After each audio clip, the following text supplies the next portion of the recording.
The next morning, Chimamanda walked to the church with shaking legs. The moment she stepped in, the pastor turned and gasped. "I had a dream about you last night," he said. "You were standing among people praying for them, and they were being healed." Chimamanda burst into tears, not because she understood everything, but because God had confirmed what her mother had fought to tell her. From that day onward, Chimamanda's life changed. She began seeing things, visions, symbols, warnings. She felt when people were hurting. She could pray and break chains that had held families for years. She became a vessel, a light, a bridge between heaven and broken hearts. And every time she touched someone's head to pray, she felt the warm presence of the woman who visited her, her mother, her guide, her guardian, her silent companion in the journey destiny built for her. After the night Chimamanda heard her mother's voice and saw the messenger in her room, her life changed completely. But her journey was only beginning. Every day,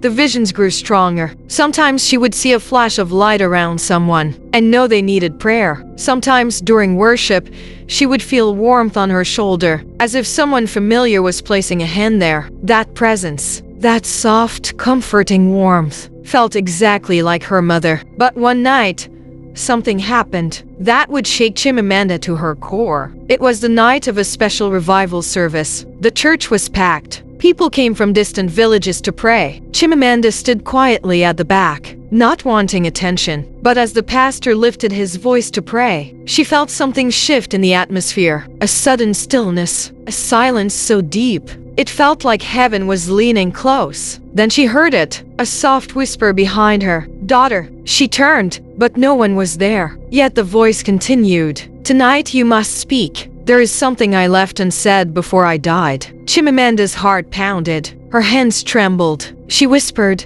"Mama, what is it?" Suddenly, the air around her grew heavy, not frightening, but sacred. People around her began to turn, sensing something divine. The pastor stopped mid-prayer and said loudly, "Someone here is carrying a word from God. Do not be afraid. Step forward." Chimamanda froze, but then she felt a gentle push on her back. A familiar touch, her mother's touch. She walked slowly to the altar, her legs almost giving way. The moment she touched the microphone, her voice broke, not from fear, but from power.